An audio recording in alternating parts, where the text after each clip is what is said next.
Hello and welcome to Written Words. I'm Helen and this lesson is called How to Say Said. In this lesson we're going to explore what a dialogue tag is, when and when not to use dialogue tags, and some alternatives to using said.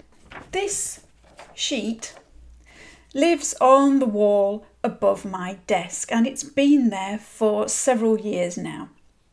It's called 100 Ways to Say Said, and there are 100 words which can be used in dialogue instead of saying said.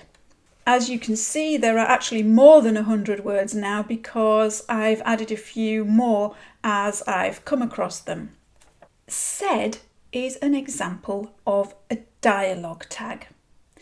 In real life conversation and on TV, in theatre, in film, when someone is speaking, it's obvious who is speaking because we can see them speaking.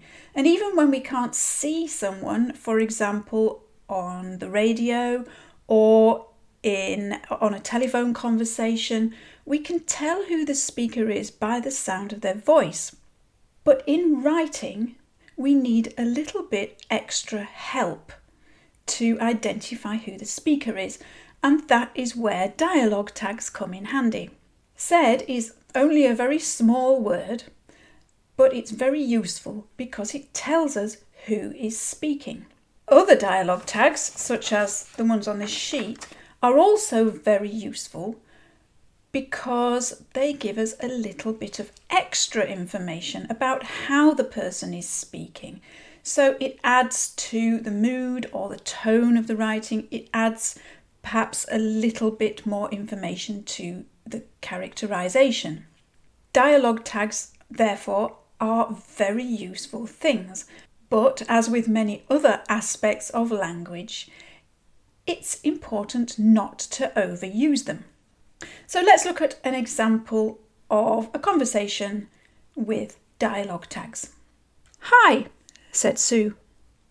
"How was your day?" asked Jack. "Tiring, but great, I think," replied Sue. "Tell me all about it," pleaded Jack.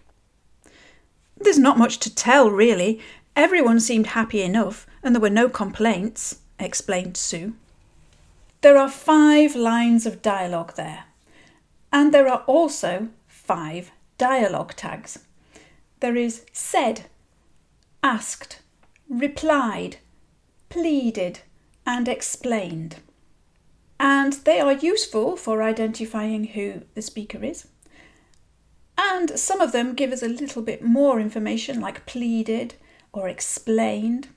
But we do get the impression in this piece of writing that the writer has tried a little bit too hard to find alternatives to said. It's as if the writer is using this sheet or using a thesaurus to find as many words as possible and cram in as many different dialogue tags as possible. And so the end result is the feeling that it's been overdone. However, the problem is not just the overuse of dialogue tags. The selection of all the different dialogue tags actually masks an underlying problem, and that is the sentence structure.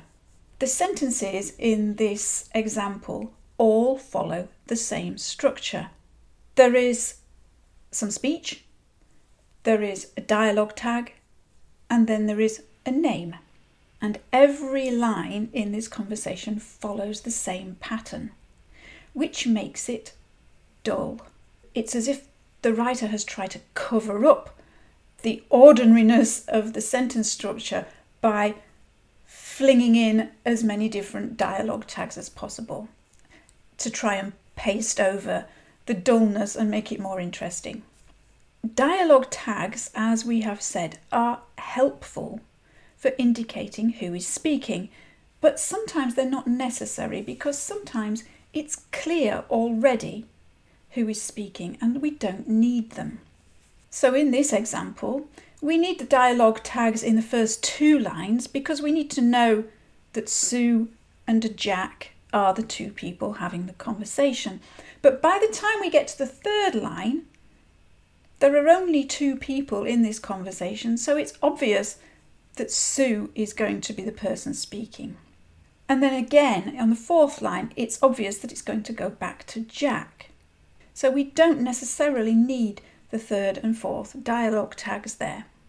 And while the dialogue tags are also useful for giving us other little bits of information, there are other ways to convey that information as well to give the writing more variety and make it more interesting. So, for example, Sue mentions that her day was tiring. We could perhaps use something called an action beat in that line. An action beat is, as the name suggests, an action that happens before, during, or after the speech. So while Sue is talking, she could perhaps yawn. And that would show us, rather than telling us, that Sue is tired.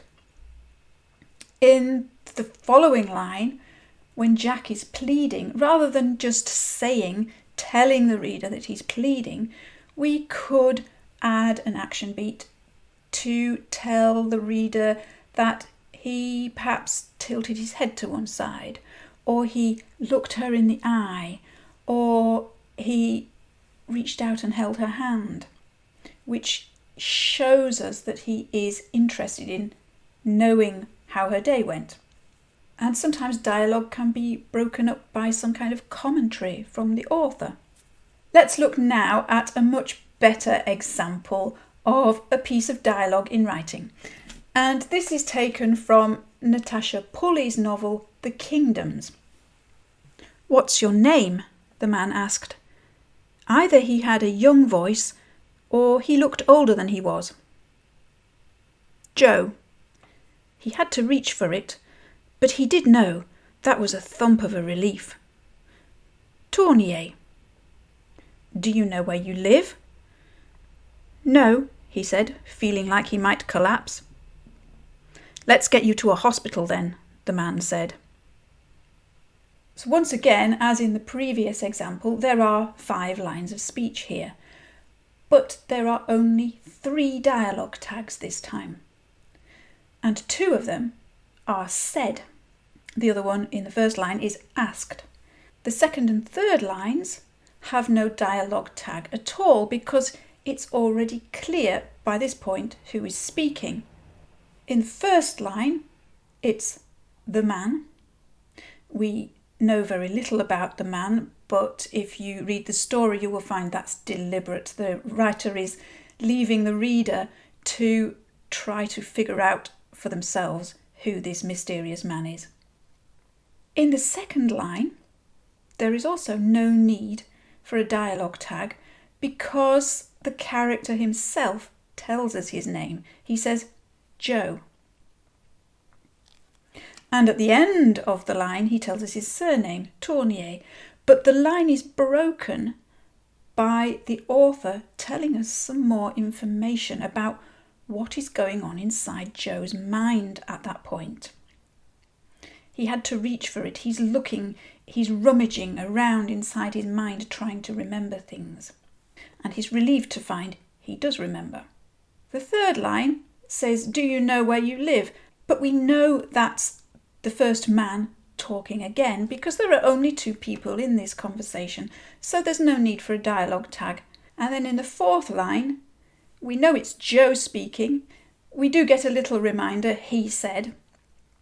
And then we get another little insight into what's going on in his mind. He's feeling like he might collapse. So there's some kind of turmoil going on inside Joe's mind at the moment. And then the final line, let's get you to a hospital then, the man said. We don't need any extra information beyond said here. The writer is deliberately keeping us in the dark about this man and who he might be, so she doesn't want to give us too much information. Most of the information that we get from this dialogue and the extra information added to it is about Joe and what's going through his mind and the inner turmoil that he's grappling with at that particular point. So the dialogue's interspersed with comments from the author telling us what he's thinking in addition to what's being spoken out aloud, and that adds variety and interest to the sentence structure. For our longer extract, we're going to look at a very different style of dialogue writing.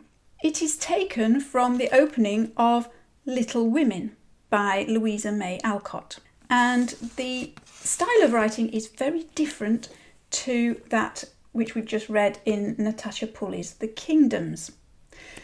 So as we read this extract, see if you can spot some similarities and some differences between the two. "Christmas won't be Christmas without any presents," grumbled Jo, lying on the rug. "It's so dreadful to be poor," sighed Meg, looking down at her old dress. "I don't think it's fair for some girls to have plenty of pretty things and other girls nothing at all," added little Amy with an injured sniff. "We've got father and mother and each other," said Beth contentedly from her corner. The 4 young faces on which the firelight shone brightened at the cheerful words, but darkened again as Jo said sadly, "We haven't got father and we shall not have him for a long time." She didn't say, "Perhaps never," but each silently added it, thinking of father far away where the fighting was. This extract is very interesting because it comes in 2 parts. The first part is a series of 4 lines of speech. For anyone who doesn't know this book, it's about 4 sisters, Meg, Jo, Beth and Amy. And this is the opening of the book. So the first 4 lines are almost like a theatre show where we're being introduced straight away to the 4 main characters. Character number 1, 2, 3 and 4 appearing one after another. The first 4 lines, as in our first example that we used, all follow the same sentence structure. But here Louisa May Alcott manages to make it much more interesting than the example we looked at before. Each line opens with some speech, followed by a dialogue tag and a person, and then a little bit of extra information added at the end. And with a combination of the spoken words, the dialogue tag, and the other information, we are given a tiny glimpse of what each character is like, which of course the rest of the book will expand on, and by the end of the story we'll come to know the characters very well. But this is just a little vignette of each character in the first 4 lines. So the first line, we're introduced to Jo, who grumbled. She's complaining. She's lying on the rug, so her posture, her body language tells us a little bit about her character. And the fact that she's complaining and she's the first person to speak also tells us something about her character. The second line is Meg, who sighs. Her dialogue tag is sighed because she's not happy about being poor. She's looking at her old dress. Obviously, to be dressed well means a lot to Meg. Then we have Amy, who has an injured sniff, as if she's very put out with the way things are. And finally, we have Beth, who we are told speaks contentedly and from her corner, so she is slightly distanced from the other girls. She's sitting in the corner and she is contented. Unlike the other 3, she's happy with the situation. So we have those 4 lines of dialogue which follow a very similar pattern, which introduces very quickly to the main characters in the story. And then the second part changes its tone. The writing style moves on and the sentence structure is very different here. This time, rather than being told what the characters are saying, at first we're shown what's going on by the firelight. The firelight shines in their faces to show that there are happy things going on in their minds, and then the light dims to show that there are also sad things going on in their minds. It's happy because it's Christmas, it's happy because they have each other, it's sad because they don't have father. And Joe tells us that they won't have him for a long time. And the author adds the information that he is actually away fighting in the war. But in this second section, what is not said is just as important as what is said. We're told that Joe didn't say perhaps never, but that each of them were thinking that anyway. So we're given, again, as in our previous extract, we're given some insight into what is going on inside the characters' minds, in addition to what they're saying. They're not saying everything that they're thinking. There is other stuff going on inside their heads as well. Dialogue is important for characterization, but what isn't said is also very important too. Just as in the previous extract, we weren't told very much about the man, and that's important.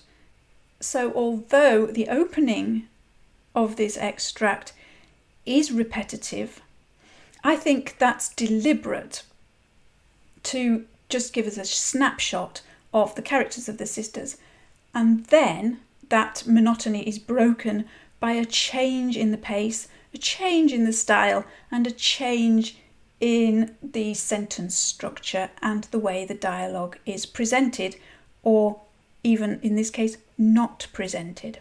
For our language focus, let's take a closer look at how dialogue tags and action beats work. A dialogue tag is essentially a synonym of said. It can add more information than said, but it is used in the same way. It's usually a single word, and it indicates who is speaking and how they are speaking. An action beat, on the other hand, is a separate action that accompanies the speech, and it occurs before, during, or after the speech. It can be perhaps a gesture or a movement or a facial expression. A dialogue tag, because it is a part of the speech, it explains how the speech happens. It is part of the speech, so it is separated from the speech by a comma. For example, "I'm tired," the boy complained. Complained tells us the tone of voice that the boy uses as he's speaking. So it's a part of the speech. An action beat, however, is a separate action. It's related to the speech, but it's a separate action, a separate event in its own right. And so an action beat is separated from the speech by a full stop, or a period if you're in America.